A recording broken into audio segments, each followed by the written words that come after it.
Hello students, मैं doctor पूर्णिमा दीक्षित। हम BSc third year में कार्ब धात्विक यौगिकों के बारे में पढ़ रहे हैं, जिसमें हमने उनके नामकरण के बारे में पढ़ा और कितने प्रकार के बंध जो हैं कार्ब धात्विक यौगिकों में किस किस प्रकार के बंध पाए जाते हैं, जिसमें आपने आयनिक बंध, सहसंयोजक बंध, इलेक्ट्रॉन न्यून यौगिक जो होते हैं उसमें किस प्रकार के बंध होते हैं और विस्थानीकृत पाई इलेक्ट्रॉन बंध युक्त यौगिक, इनके बारे में पढ़ा, जिसमें आपने सैंडविच यौगिक, ओलिफिन और एसिटिलीन यौगिक ये सारा कुछ पढ़ा। आज हम कार्ब धात्विक यौगिकों में लिथियम के कार्ब धात्विक यौगिकों के बारे में पढ़ेंगे। एल्किल लिथियम का स्टीरियो उत्प्रेरक के रूप में एल्कीन के बहुलीकरण में उपयोग किया जाता है। Alkyl lithium RLI, alkyl lithium जो है इसका उपयोग स्टीरियो उत्प्रेरक के रूप में एल्कीन बहुलीकरण में किया जाता है। ये यौगिक अतिक्रियाशील ग्रिग्नार्ड अभिकर्मक कहलाते हैं। आप जानते हैं ग्रिग्नार्ड अभिकर्मक RMGX, और ग्रिग्नार्ड अभिकर्मक भी जहाँ पर काम नहीं आते उत्प्रेरक के रूप में, ऐसी जगहों पर कार्ब लिथियम कंपाउंड्स काम आते हैं, क्योंकि इनकी क्रियाशीलता ग्रिग्नार्ड अभिकर्मक से 100 गुना अधिक होती है। इनका उपयोग ऐसे कार्बनिक यौगिकों के संश्लेषण में किया जा सकता है जहां पर ग्रिग्नार्ड अभिकर्मक जो है अनुपयुक्त सिद्ध होते हैं। चूंकि ये ग्रिग्नार्ड अभिकर्मक से बहुत अधिक क्रियाशील होते हैं, अभी हमने पढ़ा 100 गुना अधिक क्रियाशील होते हैं, और यही कारण है कि ऐसे कार्बनिक यौगिकों के संश्लेषण में इनका उपयोग किया जाता है जहां पर ग्रिग्नार्ड अभिकर्मक अनुपयुक्त सिद्ध होते हैं, यानी उपयोगी नहीं होते। अगर इनके बनाने की विधि के बारे में देखा जाए तो सबसे पहले RX+2 lithium RLI+LiX alkyl lithium बना, और आप जानते हैं एल्किल लिथियम का ही उपयोग इस प्रकार से स्टीरियो उत्प्रेरक के रूप में किया जाता है। यहाँ पर R C2H5 और एनी एल्किल ग्रुप, और क्या हो सकता है, ये C6H5 और एनी एरोमेटिक रेडिकल। यहाँ पर जो है लिथियम की जगह पर कॉपर लिथियम युग्म या कपल मिश्र धातु का भी उपयोग किया जा सकता है। कॉपर लिथियम मिश्र धातु का भी उपयोग किया जा सकता है किस चीज में, एल्किल लिथियम बनाने में। तो कॉपर लिथियम का जो युग्म है ये एल्किल हैलाइड से अभिक्रिया करके और एल्किल लिथियम कंपाउंड बनाते हैं, और इस तरीके से कॉपर निकल जाती है। तो इनका उपयोग, कॉपर लिथियम युग्म का उपयोग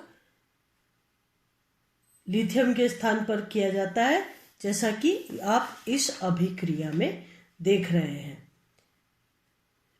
दूसरी बात, कम विद्युत धनी धातुओं के कार्ब धात्विक यौगिक से धातु का प्रतिस्थापन कर लिथियम स्वयं यौगिक बनाता है। किसके साथ? कम विद्युत धनी जो कार्ब धातु हैं,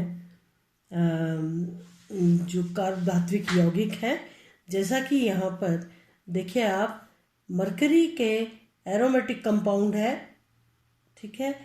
एरिल मरकरी जो है ये लिथियम से अभिक्रिया करके और ये लिथियम का कार्बधात्विक यौगिक बना और धातु आयन को विस्थापित कर दिया, प्रतिस्थापित कर दिया। क्योंकि ये मरकरी जो है कम विद्युत धनी है और लिथियम इससे ज़्यादा विद्युत धनी है, इसलिए यहाँ पर इसने मरकरी को रिप्लेस कर दिया। अगर देखा जाए तो अगर butyl lithium, normal butyl lithium का धातु हाइड्रोजन एवं हैलोजन विनिमय द्वारा रोचक कार्ब लिथियम बनाने में उपयोग किया जा सकता है। जो लिथियम का नॉर्मल ब्यूटेन कंपाउंड है, एन ब्यूटेन ऑफ लिथियम जो है ये धातु हाइड्रोजन एवं धातु हैलोजन विनिमय द्वारा रोचक कार्ब लिथियम कंपाउंड्स बनाने में उपयोग किया जाता है। जैसे कि यहाँ पर आप देखिए ये जो अभिक्रिया है इसमें जो मीडियम है, जो जिस सॉल्वेंट में इस अभिक्रिया को कराया जाता है वो या तो हेक्सेन होती है या बेंजीन होती है। धातु हाइड्रोजन विनिमय, अगर हाइड्रोजन विनिमय देखें अपन, धातु हाइड्रोजन विनिमय को देखें तो यहाँ पे देखिए आप हाइड्रोजन से एक्सचेंज हो रहा है धातु का। लिथियम फेरोसिन के हाइड्रोजन को विस्थापित कर एन ब्यूटेन निकालता है। ये देखिए आप यहाँ एन ब्यूटेन, लिथियम का n butane carb lithium compound है जो कि फेरोसिन के एक हाइड्रोजन को बाहर निकाल देता है। फेरोसिन की जो ये दोनों रिंग है इनमें से एक हाइड्रोजन को विस्थापित कर देता है और एन ब्यूटेन बनाता है। तो यहाँ पर एन ब्यूटेन बना और इसके साथ बना C5H5, ये फेरोसिन C5 एक हाइड्रोजन को H5 है, H4 लिथियम, यहाँ पर लिथियम आ गया। तो एक हाइड्रोजन को हटा करके लिथियम यहाँ पर विस्थापित करके हाइड्रोजन को, और लिथियम यहाँ पर आ गया और इस हाइड्रोजन से एन ब्यूटेन बनता है। तो इस तरीके से हाइड्रोजन को विस्थापित कर एन ब्यूटेन निकालता है। दूसरा धातु हैलोजन विनिमय, यहाँ पर आप देखिए धातु हैलोजन विनिमय में लिथियम तथा ब्रोमीन विनिमय, लिथियम ब्रोमीन से एक्सचेंज हो रहा है। यहाँ पर जो है लिथियम तथा ब्रोमीन के विनिमय को निम्न अभिक्रिया द्वारा दर्शा सकते हैं। आप देख रहे हैं कि लिथियम का alkyl compound n butane compound है जो कि इस बेंजीन रिंग या ये नाइट्रोजन लगा हुआ है पिरिडीन रिंग के ब्रोमीन को रिप्लेस कर देता है और इस तरीके से ये एन ब्यूटेन बना रहा है। और ब्रोमो भी लगा हुआ है तो ब्रोमो एन ब्यूटेन, और यहाँ पर ब्रोमीन को हटा करके लिथियम आ गया। अब यदि हम गुणों की बात करें तो लिथियम का आकार छोटा होने के कारण लिथियम कार्बन बंध में सहसंयोजी गुण आ जाते हैं। आप जानते हैं कि जो कार्ब धात्विक कंपाउंड है, एल्किल मतलब एल्किल कंपाउंड जो हैं लिथियम के, ये आकार में छोटे होने के कारण लिथियम और कार्बन बंध में सहसंयोजी गुण आ जाते हैं। आयनिक गुण करीब करीब 43% होते हैं और अधिक ज़्यादा जो है वो सहसंयोजी गुण होते हैं। तो लिथियम के कार्ब धात्विक यौगिक जो है चूंकि कार्बनिक प्रकृति के होते हैं इसलिए ये अध्रुवीय विलायकों में विलय होते हैं और कम क्रियाशील होते हैं।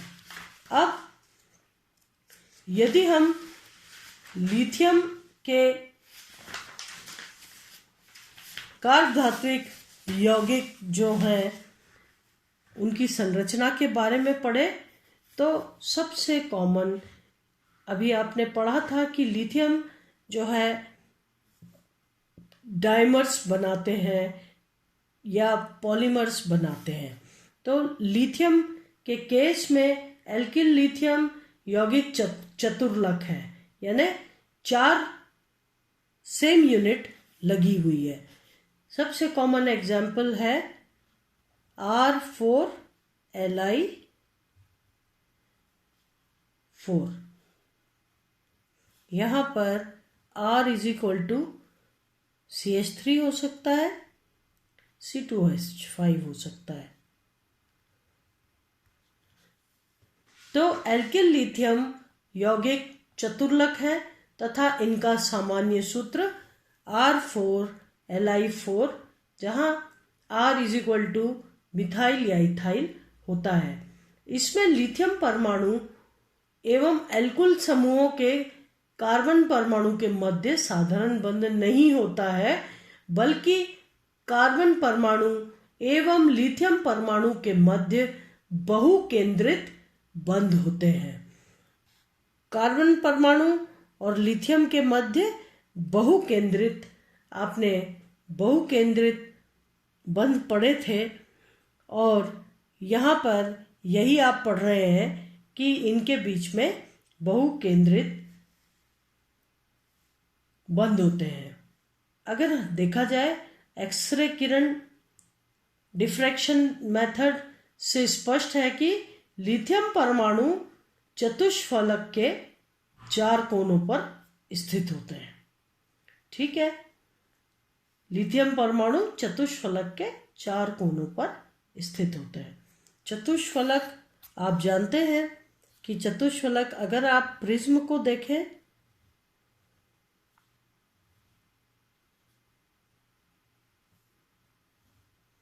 तो इस तरीके से 1, 2,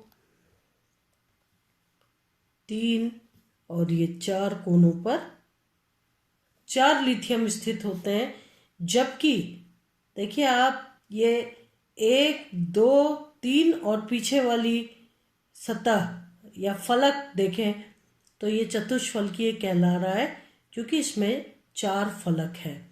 और एक फलक देखा जाए, अगर हम इसको एक फलक, इस फलक को देखें तो यहाँ पर ये जो लिथियम है इस फलक पर से, इसमें से इसके ऊपर उठा हुआ यहाँ पर कार्बन है, जो कि तीनों ही लिथियम से इस तरीके से बहुकेंद्रीय बंध बना रहा है, जो कि 2C2E प्रकार का ही बंध है।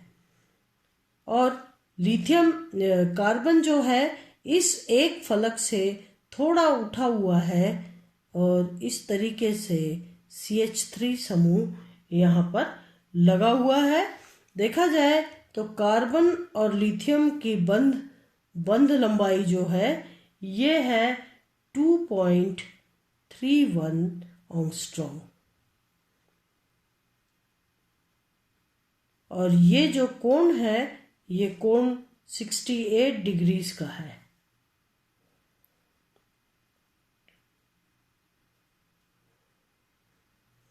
और लिथियम बंध लंबाई को देखा जाए तो इनके मध्य 2.68 एंगस्ट्रॉम की दूरी है। ठीक है, तो एक चतुष्फलक के चारों कोनों पर 4 लिथियम जो है स्थित है और प्रत्येक CH3 इस एक फलक से कुछ ऊपर CH3 का कार्बन जुड़ा हुआ है। यह कार्बन तीनों ही लिथियम के साथ बहुकेंद्रीय बंध बना रहा है और इस प्रकार से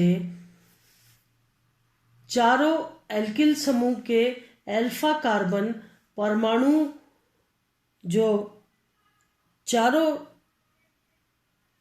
ये जो CH3 समूह है इसके कार्बन परमाणु जो है अल्फा कार्बन परमाणु चारों फलकों के केंद्रों से कुछ ऊपर, ये फलक है इसके केंद्र से कुछ ऊपर स्थित होते हैं। प्रत्येक कार्बन परमाणु फलक के तीनों कोनों पर स्थित लिथियम परमाणु से जुड़ा होता है। इस प्रकार प्रत्येक मिथाइल समूह तिहरे सेतु ट्रिपल ब्रिज की भांति कार्य करता है। तो यहाँ पर हमारा कार्ब लिथियम कंपाउंड की ये संरचना हुई और नेक्स्ट जो है हम कार्ब एल्यूमिनियम कंपाउंड्स के बारे में पढ़ेंगे जो कि अगले लेक्चर में पढ़ेंगे। Thank you.